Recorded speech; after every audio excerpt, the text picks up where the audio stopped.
Bienvenidos y bienvenidas nuevamente a su tercera sesión del curso libre Teología, Historia y Cultura en América Latina. Es un curso libre que trata de poner en diálogo algunos de los fenómenos socioreligiosos en América Latina con una lectura, intenta hacer una lectura teológica crítica. Entonces, y de esos fenómenos socioreligiosos y sus implicaciones para la vida social, la construcción de la identidad en América Latina.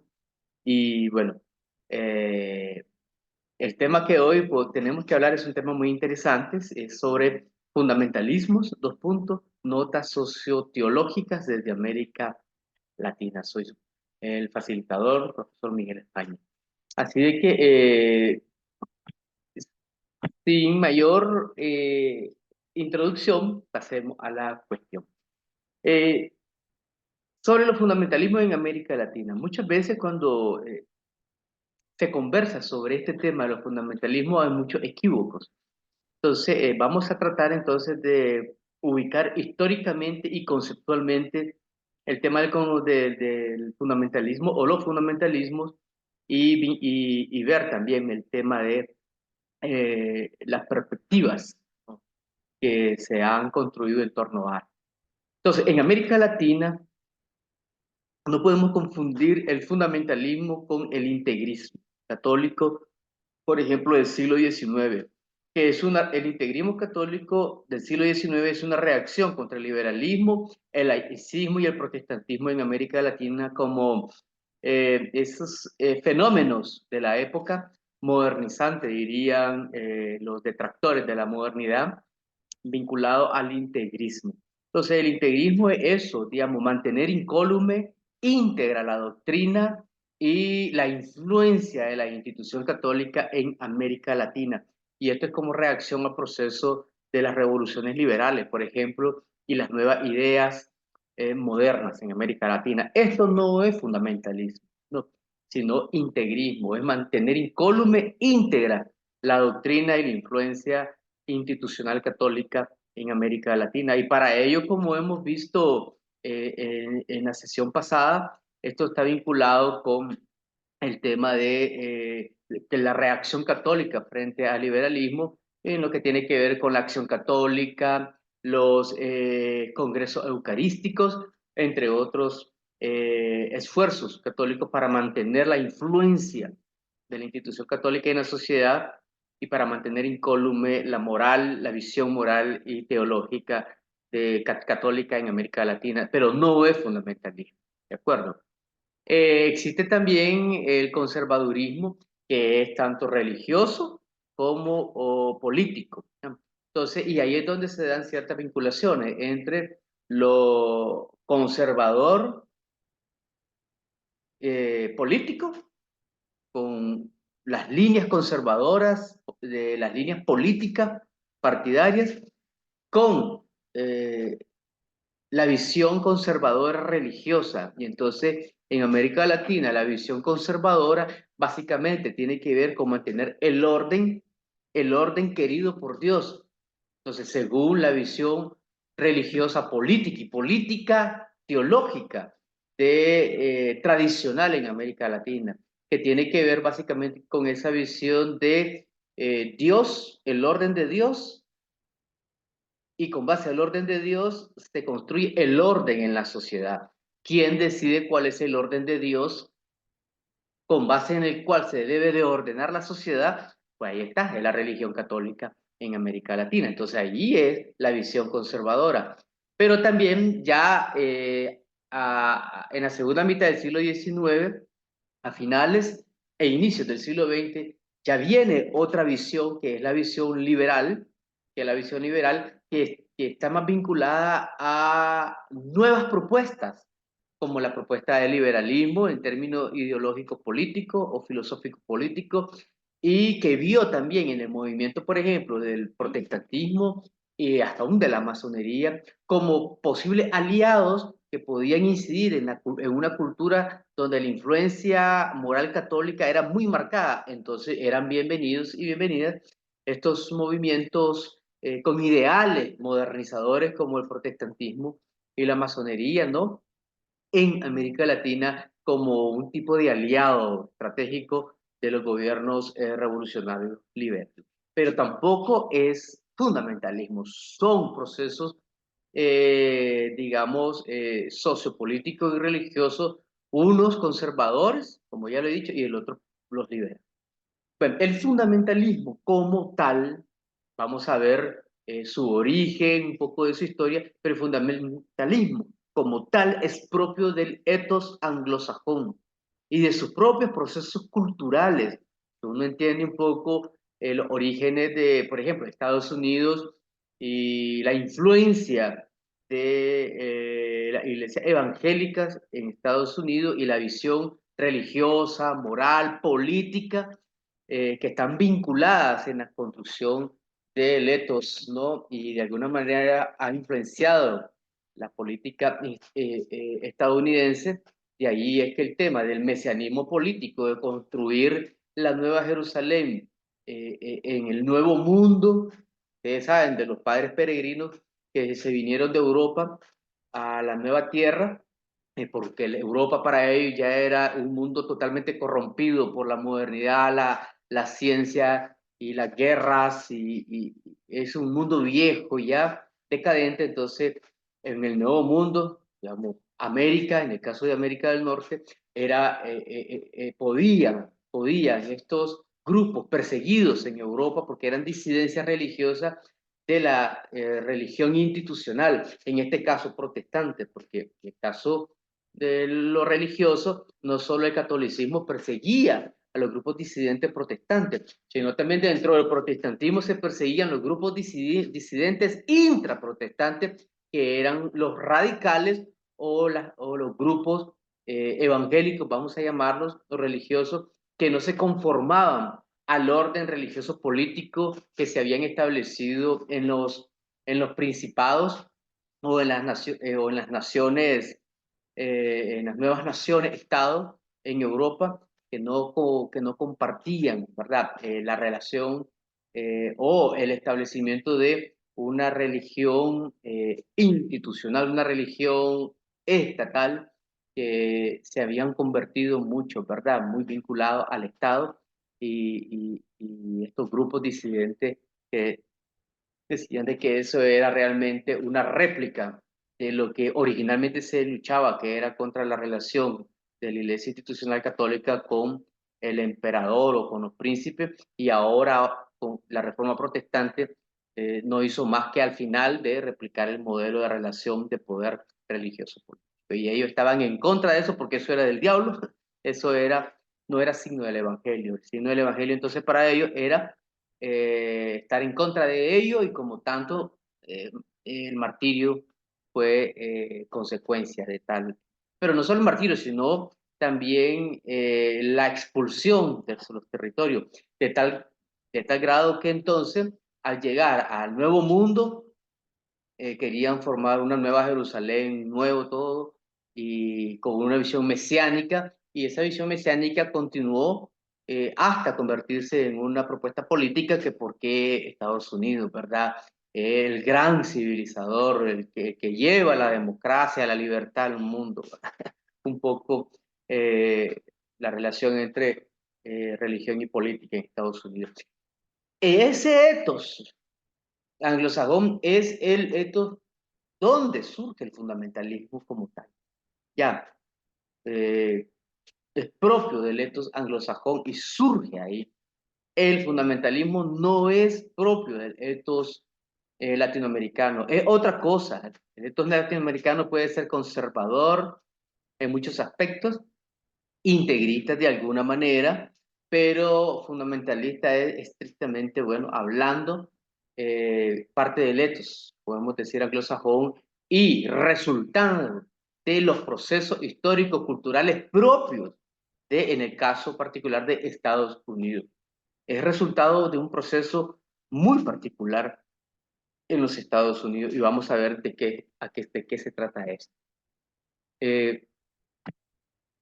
Entonces, tres momentos fundamentales del desarrollo o origen y desarrollo del fundamentalismo. El fundamentalismo lo podemos dividir en tres momentos. Después vamos a ver en detalle las cuestiones, pero ahorita tengamos una imagen macro. El fundamentalismo inicial, el fundamentalismo tradicional y el neofundamentalismo le vamos a llamar. Entonces, el fundamentalismo inicial estamos hablando de finales del siglo XIX, ¿ya? Y se caracteriza por su reacción ante los vertiginosos cambios de época modernista y tiene un fuerte elemento intelectual racional. Esto es importante, como lo propone Harvey Cox, con un énfasis en el antiliberalismo teológico y contra el evolucionismo, y una reacción también a los vertiginosos cambios, obviamente, de la industrialización y la urbanización en, en Estados Unidos.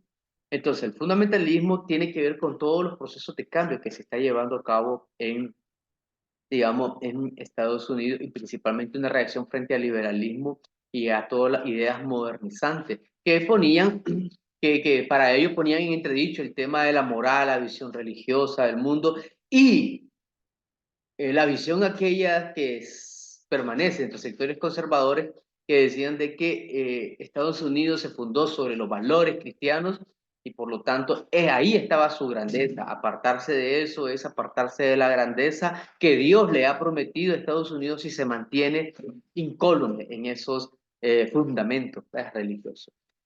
Entonces podemos ver los inicios del fundamentalismo entonces en Estados Unidos, más o menos con antecedentes en todo el siglo XIX, pero fundamentalmente hay una fecha que entre 1910 y 1915 que se da como oficialmente, digamos, el fundamentalismo, y vamos a ver eso más adelante. El fundamentalismo tradicional, este lo proponemos la fecha de su aparición en coincidencia con un autor, Ruffin, en la revista Caminos, que entre los años 60, finales de los 50, 60 hasta los 80, y tiene un fuerte matiz anticomunista, antiecuménico y contra la teología de la liberación y el evangelio social. Rechaza la liberación sexual, a los movimientos de diversidad sexual, el aborto en nombre del modelo original de la familia. Entonces vemos que este fundamentalismo ya es un fundamentalismo con una connotación diferente. Si el primero era más una reacción frente a las ideas modernizantes, liberal, la teología liberal, los métodos históricos críticos, la teoría de la evolución, el urbanismo y la industrialización, como las consecuencias de estos procesos sociales y políticos, ya este fundamentalismo tradicional de los años finales del 50 hasta el 80 tiene un tinte anticomunista, ya, antiecuménico, antievangelio social, porque lo del evangelio social lo vinculaban más con el socialismo, ¿verdad? Por tanto, hay que apartarse. Y levantando la bandera del modelo original de la familia en contra de la diversidad sexual, digamos, y eso no es de gratis, ¿verdad? Con todo el movimiento de los hippies en ese momento y los cambios que se dan y la guerra, etcétera, ideológica, política, este-oeste y toda la lucha cultural que se está dando en esa época. Y el nuevo fundamentalismo, entonces, que lo vamos a poner un poco antecedente de los 80, pero principalmente de los 90 hasta la actualidad.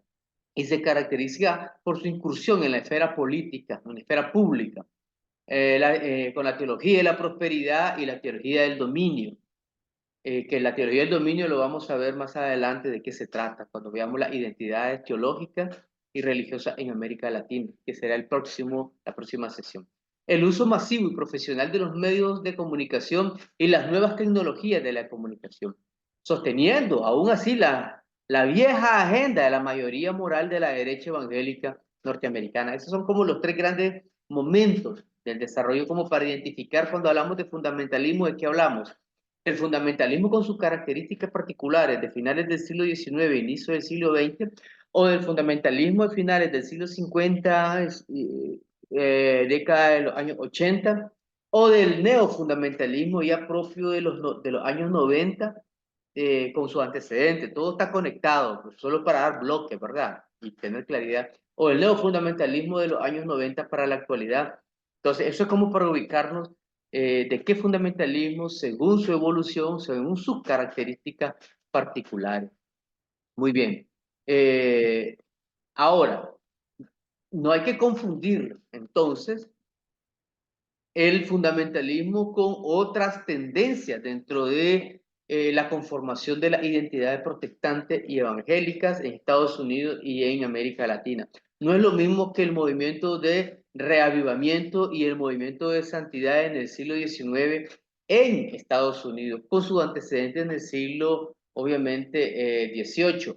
Pero hablemos del siglo XIX, del movimiento de santidad, que era sí muy conservador, una protesta en contra de la clericalización de la iglesia evangélica y de la teología profesionalizante, digamos, dogmática, sistemática y hasta casi escolástica de la teología evangélica. Entonces, era un regreso más al tema de lo comunitario, de la experiencia, de lo vivencial, en el reavivamiento dentro de las iglesias tradicionales en Estados Unidos, como la presbiteriana, la bautista, la metodista, etcétera.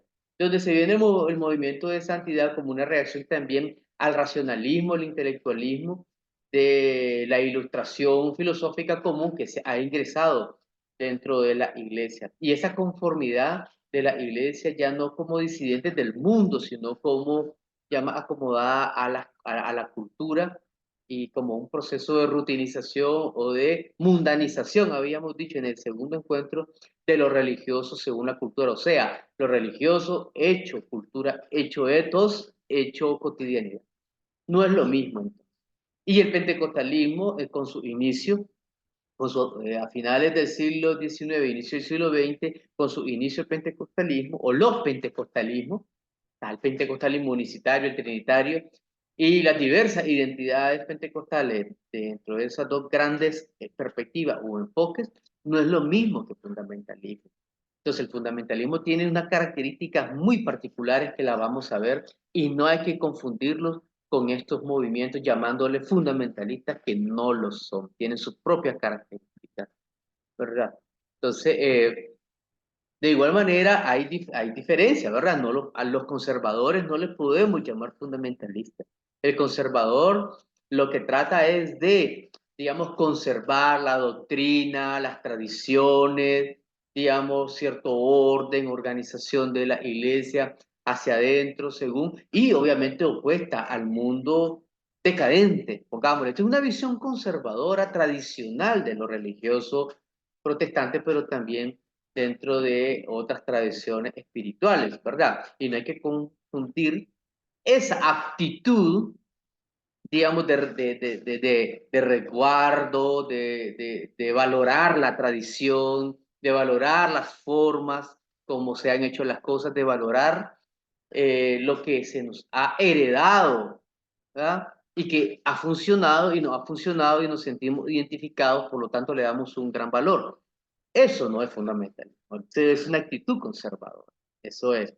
Ahora, el fundamentalismo como tal, como una fecha, si hubiera un acta de nacimiento sería 1910-1915, cuando se publican entonces lo que se denominó el texto Un testimonio sobre la verdad, que es el texto fundante donde se expone en qué consiste el fundamentalismo. Entonces, el fundamentalismo básicamente tiene que ver con el sostener que hay un Dios creador. Frente a la teoría de la evolución, hay un Dios creador. Ya, que hay un Dios, que la inspiración de las escrituras, tal cual, como mecánicamente, Dios habló y alguien, el Espíritu le movía la mano al escribano del texto bíblico y no escribía más que mecánicamente lo que Dios le inspiraba. Frente a qué se sostenía esta inspiración literal, mecánica de la escritura o de la revelación como tal, frente al tema de la indagación de los métodos histórico-críticos, la búsqueda del Jesús histórico más desde la ciencia y la crítica histórica. Y esto está vinculado a un tercer elemento de los fundamentos que exponen en este texto, que es el nacimiento virginal de Jesús. ¿De acuerdo? El nacimiento virginal de Jesús y su divinidad frente al mismo tema de la búsqueda del Jesús histórico. Entonces se hace un énfasis sobre el tema de el nacimiento virginal y divino de Jesús frente a esos que andan buscando el lado humano de Jesús, el Jesús histórico, el Jesús real, dirían otros, ¿verdad?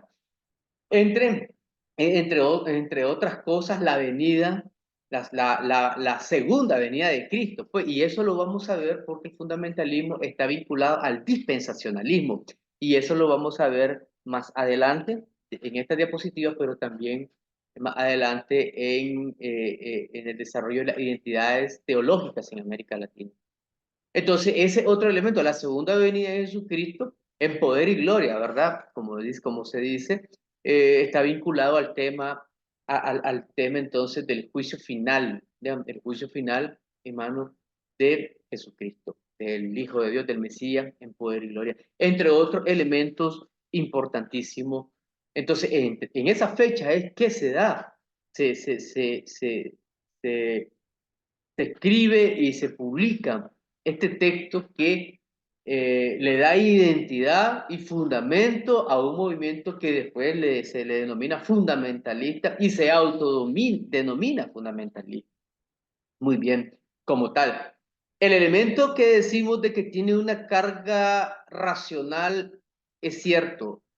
El fundamentalismo originalmente no es emocionalismo e irracionalidad, es una reacción conceptual, teórica, pero también cultural y política frente a los cambios de la modernidad, la filosofía, la teología liberal y, y las nuevas concepciones de la ciencia, ¿no? Que pues, para ellos socavaba la moral y la visión cristiana del mundo y la sociedad. Era una reacción ilustrada de alguna manera, porque no era solo reaccionario emocional, sino que se escribían textos contraponiendo una teología tradicional desde los fundamentos del cristianismo, como esto que he mencionado, volver a esos valores, fundar la sociedad y los valores de la sociedad en estas visiones religiosas cristianas, como habíamos dicho al inicio, sobre los cuales se fundó la grandeza de Estados Unidos y hay que volver a ellos, ya, frente a la decadencia de la modernidad y su teoría antirreligiosa.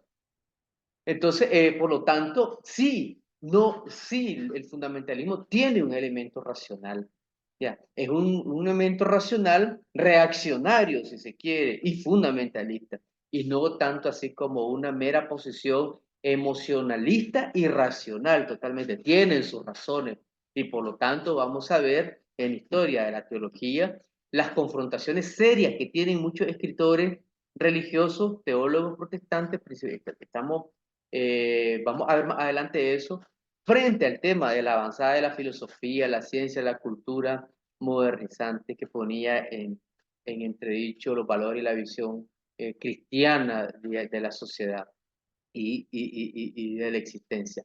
Muy bien, eso, estamos hablando de 1910-1915 y todo el boom que esto va a tener. Ahora, este fundamentalismo va a tener un cambio que unos le llaman neofundamentalismo. Digamos.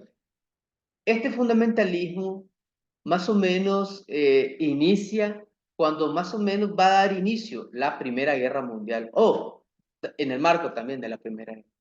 Pero cuando se da la Segunda Guerra Mundial, en ese marco, después de la Segunda Guerra Mundial, estos grupos fundamentalistas van a tener un pequeño cambio.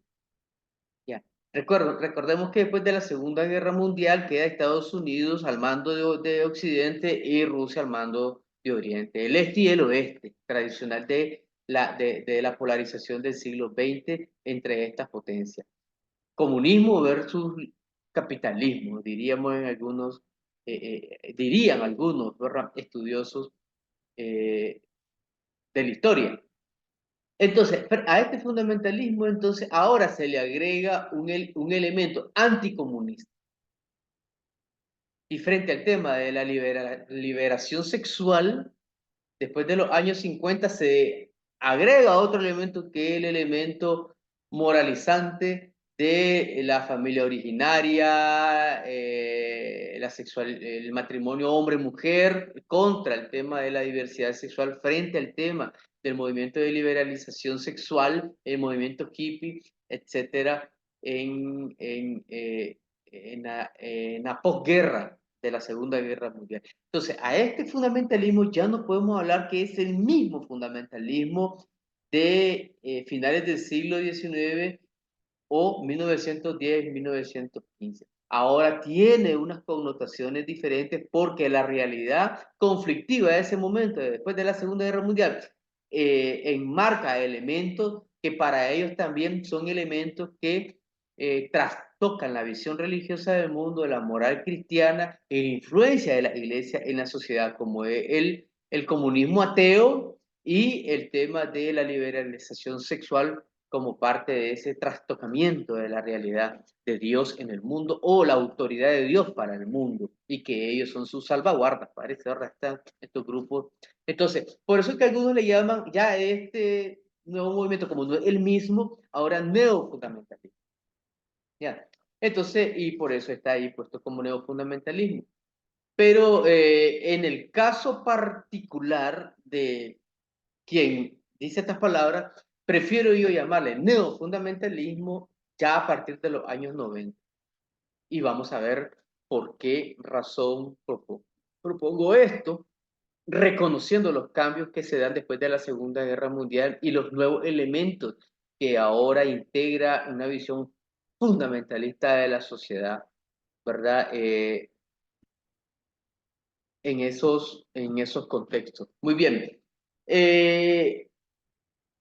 Hay digamos, entre el movimiento conservador, el fundamentalismo y el neofundamentalismo, según lo expreso yo, ahí ya hay cambios y vamos a verlo un poco más adelante. Vamos a ver cuáles son las similitudes o cosas comunes entre los conservadores, que podemos hablar grupos evangélicos conservadores, pentecostales conservadores, ¿verdad? Con grupos y tendencias fundamentalistas, no neofundamentalistas, según lo pongo yo de los 90 para acá. Si se quiere sostener que después de la Segunda Guerra Mundial, en la segunda mitad del siglo XX, se le debe de denominar neofundamentalismo, porque no es igual al fundamentalismo inicial, estoy de acuerdo. Pero en este caso particular, vamos de aquí para adelante, de esta slide para adelante, vamos a hablar de neofundamentalismo después de los 90. Esa es mi propuesta. Y por lo tanto, vamos a ver la similitud entre tendencias conservadoras y fundamentalistas en el siglo XX. Muy bien. Similitudes son tres, según Klaus Kienzler. Refugio, protesta y reacción. Refugio ante la crisis de los cambios. Es parte de las teorías sociológicas también eh, que se planteaba en la sociología de la religión, en este caso cristiana, ¿verdad? En Occidente, de cómo los grandes grupos, no, estamos hablando de conservadores, pero de alguna manera también fundamentalistas, que se refugian en la religión frente a los cambios y la crisis que se dan en las sociedades. Eh, También puede ser refugio como frente a las crisis que se dan en las sociedades en América Latina, frente a las crisis que se dan en los procesos históricos, políticos, sociales, científicos, eh, y que nuestras sociedades no están preparadas para esos cambios, sino que son cambios drásticos, fuertes, pero también muchas veces importados. Entonces, la reacción es de refugio, ¿no? De refugio en lo religioso, en lo tradicional, en lo sagrado, frente a la incertidumbre que genera los procesos, cambios vertiginosos en la sociedad, de protesta ante la modernidad. ¿Ya? Hay una protesta frente a estos cambios también hay de refugio, sí, te refugias en la religión, pero desde ahí mismo usas la trinchera para la protesta desde tus valores tradicionales, desde tus valores fundamentales, hacia o contra la modernidad, y la tercera es de reacción o de atrincheramiento. Entonces, estas son las similitudes, podemos decir. Las cosas comunes, por ejemplo, en teología, como le había anunciado, el dispensacionalismo. Este movimiento teológico se originó en Inglaterra en el año de 1830, liderado por Nelson Darby, y consiste en una interpretación bíblica o de la Biblia a partir de dispensaciones.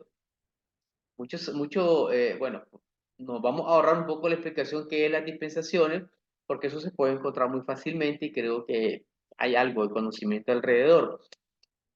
Entonces, la idea entonces es de que las dispensaciones ya venía siendo parte de muchas de las iglesias evangélicas, e influenció a las iglesias evangélicas.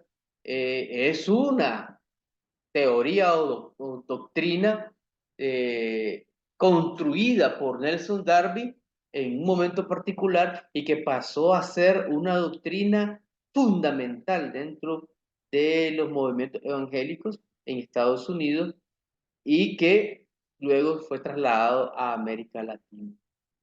Entonces, de ahí es que en las dispensaciones está vinculado el tema de la segunda venida de Jesús. Ya, la segunda venida de Jesús. Entonces, Cyrus Scofield, que es uno de los fundadores de la misión para Centroamérica y de donde nace, ¿verdad? Posteriormente, la Iglesia Centroamericana, aplicó este esquema dispensacionalista de la Biblia, ya, dispensacionalista de la Biblia, y en la línea de Dwight Moody se desarrolló la síntesis entre dispensacionalismo, la teoría teológica de Nelson Darby, y fundamentalismo, y entonces con Moody o Moody, pongámosle, Dwight Moody. Entonces hacen la síntesis entre dispensacionalismo y fundamentalismo. Ya. Entonces es ahí donde vemos que hay elementos dispensacionalistas dentro de los que sostienen el fundamentalismo y a veces hay elementos del fundamentalismo que sostienen los conservadores. De ahí entonces que vemos los entrecruces, que no es tan fácil decir, bueno, esta es la línea donde se dividen los conservadores, estos son, bueno, y entre los conservadores hay tendencias también, no es que solo hay un tipo de conservadores, ¿verdad? Hay conservadores más dialogantes con los más progresistas o liberales, y hay conservadores más reaccionarios, ¿verdad? Entonces, y tampoco hay como una línea de división entre estos conservadores y los fundamentalistas, ¿verdad? Estos sí no dialogan con los conservadores dialogantes, con los liberales, sino que ellos, para ellos están perdidos, ¿ya? Sino que son ellos los que solo dialogan con los que tienen la sana doctrina, o sea, los que tienen la verdad en sus manos. Esas son cosas comunes entre el entrecruce, entre conservadores y fundamentalistas, que a veces uno se ve tentado de decirle a ciertos conservadores fundamentalistas, pero ya si uno se detiene, uno dice, no, no, no, tranquilo, no son fundamentalistas, pero rozan por este tema histórico del entrecruce entre elementos de la tradición conservadora evangélica y los elementos del fundamentalismo. Muy bien. Eh, eh, Ahora, en América Latina, vemos cómo las misiones de Estados Unidos conformaron fuertemente una forma de entender y de vivir la fe evangélica en América Latina. O sea, ¿qué significa esto? Que el ser protestante evangélico en América Latina no se nos permitió a través de las misiones entender la fe protestante desde nuestros hábitos, nuestra cultura, nuestra idiosincrasia, nuestra manera de ser, sino que se nos trajo un tipo de misión protestante evangélica, y a través de la misión y de la predicación evangélica se introdujeron caballito de Troya los elementos de la moral, la visión religiosa, las discusiones, la beligerancia y los conflictos propios de la cultura anglosajona. Se nos hicieron pasar también a nosotros a través de la evangelización y las misiones en América Latina. ¿De acuerdo? ¿Y en qué consiste eso? ¿No? Lo explico. Al inicio dije, el fundamentalismo es propio del ethos estadounidense.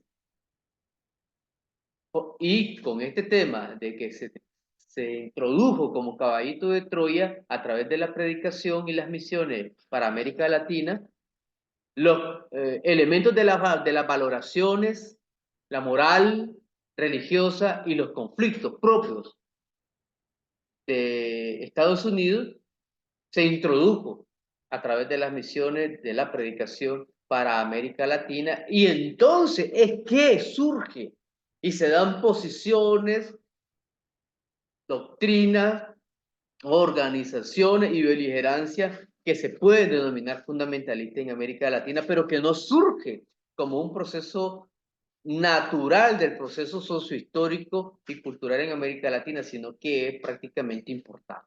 Ya, o si lo vemos desde el punto de vista de las misiones en Estados Unidos, exportado, ¿de acuerdo? Como parte de su proceso de colonización o neocolonización religiosa a través de las misiones y cómo se introducen todos estos elementos de las visiones, la moral, las valoraciones y los conflictos propios de esa sociedad se introducen como que si fueran propios de América Latina, ¿no? América Latina es otra realidad, pero bueno, hay que entender y separar un poco el tema de qué fue lo que se nos trajo y se nos pasó, digamos, se nos inoculó un virus en América Latina llamado fundamentalismo o neofundamentalismo y la beligerancia religiosas políticas de Estados Unidos como que si fueran parte del mismo evangelio o de la pureza del evangelio, diríamos, en algunos aspectos, ¿verdad? Muy bien. Para eso entonces hemos partido del concepto del entrelazamiento, que es una perspectiva de análisis que introduce Henry Schaffer, ¿verdad? Eh, para entender qué cosa, que, eh, que propone un examen del entrelazamiento del hábito de Estados Unidos con el latinoamericano para la creación de nuevas formas de prácticas religiosas en América Latina, reconociendo la asimetría en la mutua influencia, ya que son las misiones protestantes de Estados Unidos las que con mayor fuerza determinan los nuevos significados religiosos para América Latina. Ya, entonces de ahí es que partimos nosotros el reconocimiento de esta inoculación o como caballitos de Troya que se nos introducen del fundamentalismo y de la beligerancia religiosa y concepciones morales de las iglesias neofundamentalistas de América Latina o fundamentalistas después de la Segunda Guerra Mundial para las misiones en América Latina. Entonces, utilizando un poco esa visión, esa perspectiva de análisis de Shea. En América Latina, ¿verdad? Los movimientos fundamentalistas son tendencia de hábitos norteamericanos exportados a nuestras tierras por medio de las misiones. Por ejemplo, la evangelización a fondo entre los años 60 y 70. Fue hasta que los grandes predicadores de masas y los telepredicadores aparecieron en el escenario latinoamericano es que las iglesias evangélicas crecieron, principalmente las pentecostales, y que surge el movimiento fundamentalista en América Latina, vinculado a la agenda de la mayoría moral de Jerry Falwell, el Club 700 de Pat Robertson y la nueva derecha evangélica en Estados Unidos. Entonces vemos de que es en un contexto particular en que el fundamentalismo llega a América Latina, que podían haber algunos sectores, alguna influencia, algún elemento anterior a ellos, siempre, ¿verdad? Pero bueno, recordemos de que eran minorías en América Latina, como dice Jean-Pierre Bastián, ¿verdad? Minorías activas pueden ser. Pero con el crecimiento de los evangélicos, los pentecostales en América Latina, ya en los años 60, 70, ya producto de los telepredicadores, etcétera, con unas posturas y predicación conservadora y hasta fundamentalista, es que crece en América Latina con las misiones, las iglesias evangélicas y se introduce, como se ha dicho, el elemento de la visión moral y de la reacción, o la reacción fundamentalista frente a la modernidad contra el comunismo, contra la teología de la liberación, contra los procesos sociales en América Latina, ya. Entonces, pero eh, las coincidencias, que no esta coincidencia entre esta agenda religiosa de básicamente despolitizar el proceso digamos, la construcción de la identidad religiosa en América Latina, de quitarle la carga identitaria en el proceso de evangelización como una forma de remitirlo todo al cielo, a la espiritualización, a lo que está más allá de la historia, ¿verdad?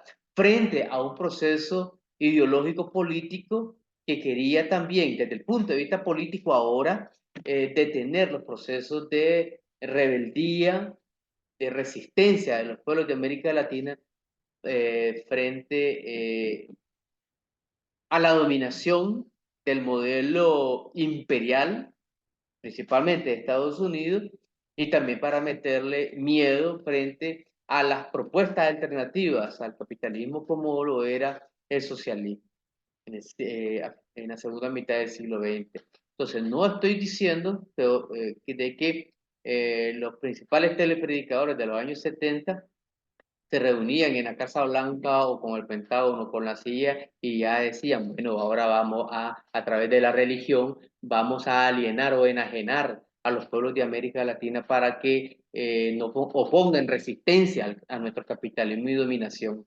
No estamos diciendo eso. Pero producto del que tanto estos predicadores como los políticos en Estados Unidos pertenecen al mismo ethos y reciben las mismas tradiciones política religiosa, desde los padres fundadores, el destino manifiesto y la concepción mesiánica de Estados Unidos, es prácticamente un gran líder religioso puede pasar muy bien como un gran líder político en Estados Unidos. Entonces, son muy similares desde el punto de vista del paradigma de civilización y de orden y de desorden también, ¿verdad? Entre líderes tanto religiosos como políticos. Entonces, eso puede explicar un poco las coincidencias, ¿verdad? Entre una cosa o la otra, a menos que sea tan probable o alguien, eh, eh, eh, ¿cómo se dice?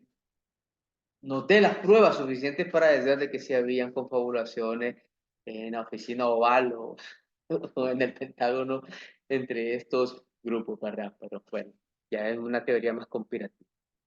Muy bien. Entonces, muy bien, avanzando un poco, el punto aquí, entonces, el único punto que vamos a traer aquí a discusión es el gran punto, que es la Biblia. Para los fundamentalistas, la Biblia debe ser leída literalmente. Solo la Biblia debe interpretar la Biblia. La visión que te da la Biblia del mundo, esa es. Ya. La visión de la sociedad, esa debe de ser. La sociedad se debe regir según el orden de la Biblia, porque Dios pone un orden y el ser humano pone un desorden. Entonces lo que debe prevalecer es el orden de Dios. Ya, es infalible en términos de fe y conducta, no yerran, o sea, no tiene ninguna contradicción la Biblia, digamos, y la sociedad misma debe someterse a sus mandatos, debe ser gobernado a las sociedades con los 10 mandamientos y la Biblia en la mano. Entonces, básicamente el elemento del fundamentalismo es básicamente que todo esté supeditado al orden de Dios. Es una visión casi teocrática la que se persigue del fundamentalismo. Sin importar las diferencias culturales, no importa nada, porque la ley de Dios es eterna, dicen, y las culturas son relativas. Entonces, todas las culturas relativas deben de someterse a la ley eterna de Dios, ¿no? Que es la regla, que es la regla. Entonces, lo que, lo que proponen entonces otros teólogos, no de esta línea, sino digamos, de una visión más formal, exegéticamente y histórico-críticamente, a través de las mediaciones. O sea, la misma Biblia es expresión de diferentes culturas, idiomas y mediaciones, ¿de acuerdo? Entonces, sí son necesarias las mediaciones históricas. La revelación se da, vehiculiza a través de una cultura, a través de un idioma, ya, a través de personas que pertenecen a culturas, ¿verdad? En diferentes épocas y lugares. Digamos, también la revelación está mediada por las traducciones, o sea, del griego, el hebreo a las diferentes lenguas, y por más fiel que se quiera hacer al texto original, o sea, en hebreo y griego, todo traductor sabe que debe tomar elecciones semánticas, construcciones sintácticas, uno porque no es lo mismo. Quien conoce un poco de estas lenguas, principalmente del hebreo, vemos la distancia que existe en términos morfosintácticos, semánticos, porque obviamente pertenecen a una cultura perdida en el tiempo prácticamente, ¿no? Perdida en el tiempo, y que apenas podemos echar algunas miradas a través de la investigación de los contextos bíblicos, de las culturas circundantes, un poco sobre de la antropología o de la sociología de los tiempos de Jesús o de los tiempos de, digamos, anterior, del judaísmo, del primer templo que le llaman. Y toda traducción es una interpretación. Y cuando uno lee la escritura, la interpreta de manera devocional, de manera doctrinal, de manera a través de la ciencia, de manera a través de las disputas morales, a través de tus propias heridas, de tus propias necesidades, de tus propias carencias, pero también de tus propios anhelos y esperanzas. Entonces, cuando nosotros leemos la Biblia y decimos, esto dice la Biblia, perdón, esto digo yo desde mi lectura, esta así la entiendo yo, es que la Biblia lo dice, no, lo estás diciendo vos. No, entonces solo leamos la Biblia sin interpretar nada y lo que se lee se entienda. Igual, el que entiende, la persona que entiende, y está entendiendo a través de su cultura, de su historia, de su formación, de su lugar social, porque la comprensión de la escritura también tiene que ver si usted vive en una favela, en una barriada, ¿ya? Y usted ha sido una persona sin nombre, como se ha dicho tradicionalmente, desde la lucha de clases, ¿verdad? Como dirían en la sociología marxista, o de las diferencias, ¿verdad? De cunas. No es lo mismo eso que leerla, ¿verdad? Una persona que estudió en Princeton, en Yale, en las mejores universidades, o si sos blanco, si sos negro, si sos indígena, si sos mestizo, no leemos igual, no entendemos igual porque nuestra existencia, nuestra experiencia, identidades han sido formadas por elementos muy diversos que no son los mismos que nos estructuran como sujetos culturales, identitarios. Por lo tanto, nuestra interpretación está mediada por quienes somos. No se puede solo, entiéndase lo que se lee. O sea, para decir un literalismo lo más positivista y rudo que hay, aún así lo siento. Entiéndase lo que se lee. ¿Quién entiende? El ser mediado. Es imposible entonces hablar de Dios sin la mediación humana, y la Biblia nos media entre la revelación y entre Dios y nosotros, media la revelación. Y la revelación también está vehicularizada a través de una cultura, idiomas, contextos particulares. De ahí la importancia del exégesis, la hermenéutica, el estudio de la Biblia, para salvar la distancia histórica, culturales, lingüísticas, emocionales y espirituales que median entre el texto como tal texto y quien interpreta, yo, usted, cualquiera de nosotros. No es tan fácil como decir solo, bueno, léase y entiéndase, perdón. Eso ha sido como mucha la excusa para muchos abusos también y falsas interpretaciones, para la manipulación religiosa y un sinnúmero hasta de crímenes políticos y de lesa humanidad, podemos decir. Se ha dicho eso, no, no es solo léase y entiéndase. Se requiere entonces de un grado de estudio, de especialización y comprensión, pero principalmente de conversión del corazón, porque bueno, y ahí se puede interpretar la Biblia, y aquellos pasajes difíciles donde, digamos, ponen a Dios como el que manda a estrellar a los niños contra las paredes, a matar a las madres, aún con los hijos en el vientre. Entonces, si uno no entiende bien esos pasajes, entonces uno o los espiritualiza o los pone como puras alegorías, pero no hace una interpretación y un acercamiento lo más genuino posible que nos ayude a entender de qué se trata, en qué contexto, qué se está dando, no fue real, no fue real, pasó, no pasó, qué es lo que está pasando, qué es lo que hay detrás de eso, por qué se dice eso, o sea, entender para comprender, para digamos que la fe sea iluminada de manera y orientada de manera correcta y no solo espiritualizada o alegorizada, diríamos. Entonces, como se ve, no es tan fácil. Y aunque a veces se dice de que, bueno, es que la Biblia nunca fue de interpretación secreta, entonces decimos, sino que cualquiera lo puede leer y entender, es que ese es un nivel devocional personal. Yo leo la Biblia, la entiendo y se vuelve palabra de Dios porque ilumina mi camino, me consuela, me guía, me orienta devocionalmente. Pero mi devocional, mi interpretación devocional que me orienta y me guía y me consuela la Escritura, no es para todo el mundo, es para mí. Y no voy a tratar de imponer mi percepción, mi experiencia al leer el texto bíblico que todo el mundo la, tenga la misma experiencia, la misma comprensión, lo mismo siempre.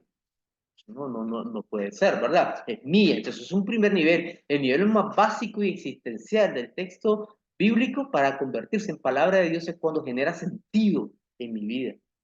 Eso es un nivel. Está el nivel comunitario. Leyendo la escritura en comunidad nos orienta sobre nuestras realidades comunitarias, sobre cómo hacerle frente a las situaciones, nos consuela y nos guía. Está es un nivel doctrinario. Y el nivel doctrinal lastimosamente se ha convertido en una vara para homogenizar o para uniformar o para crear ovejas a la imagen y semejanza de la doctrina, de la tradición y del líder espiritual. Lastimosamente la doctrina ha terminado en eso, pero la doctrina originalmente tenía otra función, que es más de pedagoga y menos de juez y parte, ¿verdad? Y hay otro nivel que es el nivel más profesional, ¿ya? Un nivel más, digamos, que utiliza la ciencia, los instrumentos de análisis, etcétera, para tratar de entender el texto, el contexto, los pretextos y, y los sentidos para nuestros contextos. Ese es otro. Pero no vamos a pretender en cualquiera de estos niveles de imponer la interpretación de una doctrina, de una escuela, de una teología, de una persona que se impongan sobre los demás. Ya, entonces eso, porque estaríamos divinizando la experiencia de una persona, o sea, a una persona y eso es idolatría. O de un grupo particular, eso es idolatría. No se puede absolutizar la interpretación, el acercamiento, la comprensión o la vivencia de ninguno de estos grupos. No se puede absolutizar ni decir, esta es la palabra de Dios. No, esta es tu comprensión, tu interpretación de la escritura que se ha convertido en palabra de Dios en cuanto guía, orienta, consuela y te da esperanza en medio de las diferentes circunstancias. Deja entonces que el Espíritu de Dios, a través de las escrituras, convierte esa escritura en palabra de Dios en los diferentes contextos, en las diferentes problemáticas, en las diferentes situaciones de los diferentes grupos humanos y sus diferentes problemáticas. Y no pretendas pasar por absoluta tu experiencia y tu interpretación. Eso es básicamente lo que se dice respecto a la interpretación. O sea, la escritura es un texto de mediación. ¿Y qué media? La palabra de Dios, la revelación. Ya, a través de diferentes culturas, lenguas y mediaciones de diferentes. Muy bien. Entonces, esa es como un poco una reflexión que te genera frente a un tipo de lectura. Puede ser entre conservadora, reactiva y fundamentalista, que te dice entonces que te plantea dentro de sus fundamentos la inerrancia de la escritura Ya. Y obviamente lo que no hierra es la palabra de Dios, pero la escritura contiene diferentes visiones, teologías, proyectos, etcétera, que pueden entrar en contradicción cuando se quiere leer de una manera lineal la Biblia. Pero cuando se lee contextualmente, uno entiende que esto que se dice aquí tiene sentido en este contexto, en estas luchas de poder, en esta cultura, en estos grupos. Se ubica contextualmente ese texto en su contexto particular. El problema es cuando uno extrae ese texto bíblico, de ese referente contextual y semántico y lo quiere trasladar a otro referente contextual y semántico. Frente a esto, entonces, se dice de que no, es que el mismo espíritu que inspiró a fulano, inspiró a sutano, y es la misma verdad eterna de por siempre. Olvidándose de que en la tradición, digamos, semítica y hebrea, la verdad no es un absoluto como en la tradición griega, la aletheia, sino que la verdad en tradición hebrea es la emet, o sea que la verdad es histórica, la verdad es verdad en cuanto hechos que, que permiten, revelan, digamos, la verdad de las cosas en su concreción. Dios es un Dios, Dios el Dios verdadero en cuanto que liberó a Israel de la esclavitud. Ahí no es una cuestión de teoría, es una teoría filosófica, teológica de que Dios es verdadero porque ontológicamente, metafísicamente, no, eso es filosofía, eso es parte de cómo se concibe la verdad, pero en otra cultura, como la aletheia en la cultura griega. En la cultura semítica, la verdad, la verdad deviene de hechos concretos. Dios es verdadero en cuanto nos liberó de Egipto, nos acompañó por el desierto, literalmente, realmente, nos heredó la tierra realmente. Hay una elección real.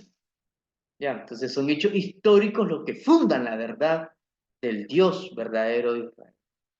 Ya, entonces, como un ejemplo, pueden haber muchos más. Entonces, en este sentido, es importante tenerlo en consideración como parte de las disputas, ¿verdad? Obviamente, entonces, y es lo que planteamos.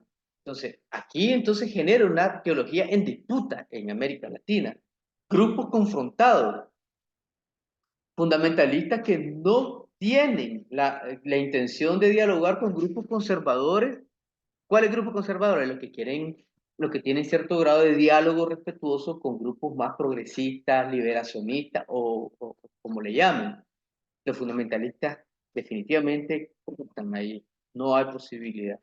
Solo con los conservadores que no tienen diálogo, que no pertenecen, que no sostienen, digamos, la declaración de Lausana, por ejemplo, o que no dialogan con, digamos, la FTL, sino grupos que rechazan a esos grupos que son conservadores, pero que están dialogando con, con los que han caído de la fe. O sea, estos grupos conservadores que dialogan con los grupos de la teología de la liberación o socialistas, etc. Entonces, en este sentido, hay teología en disputa. Se construyen identidades, se construyen identidades religiosas vinculadas a teologías también, que reproducen esas identidades y que también le dan armas y elementos para entrar en combate con el mundo, conquistar el mundo. Ahora, es importante para cerrar el tema del neofundamentalismo. Entonces, el neofundamentalismo ya hay una característica particular. El neofundamentalismo hoy día ya no escapa del mundo, sino quiere conquistar el mundo. Ya la política no es del diablo, ahora la política es un medio que Dios ha dado para que los hijos de Dios lideren, gobiernen e influencien las decisiones políticas de los países, para que los países pasen por leyes de Estado las visiones morales de los grupos religiosos, que ellos dicen que es la Biblia, que es la voluntad de Dios, pero nada que ver, tienen que ver con sus interpretaciones de la Biblia, sus visiones morales que quieren imponerse como palabra de Dios. No, pero aquí está el texto bíblico, pero es tu comprensión del texto bíblico. Quisiéramos ver si soporta tu interpretación una verdadera exégesis bíblica, digamos, de la comprensión del texto. Es la única, o sea, es la única, o pueden haber otras posibilidades y aún hasta más legítimas que tu interpretación posible. Entonces, parte de la discusión un poco. Entonces, estas corrientes misioneras, pero también teológicas, construyen identidades socio-religiosas. Y ahí es donde vemos las disputas entre grupos religiosos que, que bueno, en Europa generó guerras de religión, ¿verdad? Y aquí en América Latina no generó eso, pero sí hubo un tiempo en que habían conflictos hasta que salían lesionados y hasta asesinados, digamos, en los comienzos. Ustedes saben con las misiones de los evangélicos en América Latina, que muchos templos eran apedreados por católicos, o de los pentecostales que eran ninguneados y ofendidos por los mismos evangélicos que se creían que tenían la verdad en sus manos, como los bautistas, por ejemplo. O sea, no ha habido guerras de religión, pero sí confrontaciones de grupos religiosos. Eh, Uno, cuando entraron las primeras misiones evangélicas, a América Latina, la reacción católica, y dos, cuando ingresaron los pentecostales y eran ninguneados, menospreciados, tanto por católicos como por evangélicos que se creían superiores. Eso un poco lo sabemos.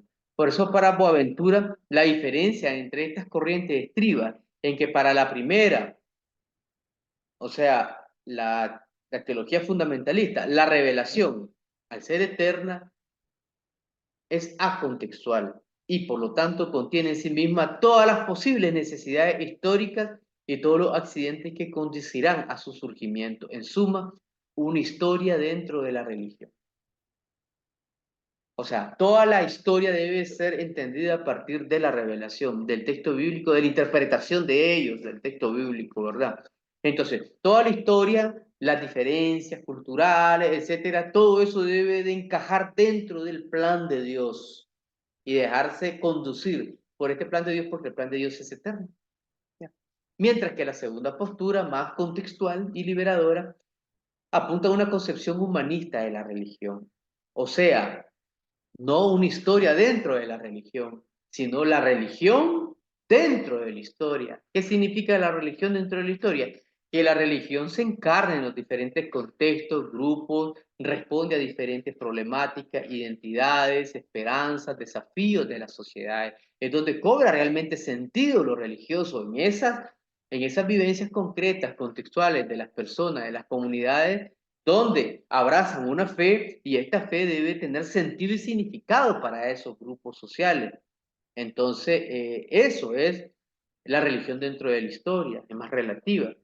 Ya, entonces, y estas son las teologías contextuales, pero la teología fundamentalista no, es la religión la que debe estar dentro de sus esquemas doctrinales. Entonces, bueno, pasar de lo fundamentalismo a lo fundamental. ¿Verdad? Aquí hay 7 elementos sobre qué sería lo fundamental, ¿verdad? Lo fundamental es, por ejemplo, que el fundamentalismo no responde al hábito latinoamericano. Pueden haber otros males, ¿verdad? En nuestra cultura, pero no el fundamentalismo. Entonces, hay que entender un poco esto para poder entonces eh, dejar un poco atrás las actitudes y sostener ideas, doctrinas, sentimientos, concepciones que son, que pertenecen a otras realidades y que no tienen que ver ni con la fe cristiana, ni con nuestra cultura, ni con nuestra idiosincrasia, tiene que ver con otras, ¿verdad? Propias de ellos, de aquellos entonces anglosajones. Lo fundamental es creer en la fuerza transformadora del Evangelio para un pacto de convivencia. O sea, y esto tiene que ver con, como lo que hemos conversado, entender la laicidad y la secularidad como parte también de un proceso legítimo de construcción de sociedades democráticas y desde el punto de vista teológico y religioso, como lo hemos comprendido nosotros, la laicidad y la secularidad como un proceso de mundanización. Ahí está el video, ¿verdad?, en el que explicamos ese asunto. Lo fundamental es el diálogo abierto, honesto y crítico, sin discriminar a nadie por sus diferencias. Lo fundamental es reconocer las otredades legítimas. Lo fundamental es ver a la Biblia como testimonio de diversidades, de fe. O sea, la misma Biblia es testimonio de una diversidad de comunidades, de formas de entender y vivir la fe. Lo fundamental entonces es la vida de las personas, de la madre tierra. Ya. Y agregue usted otras cosas que podrían ser. Bueno, esos son los elementos para la discusión, así que bueno, espero que podamos generar un debate ahí al respecto. Gracias.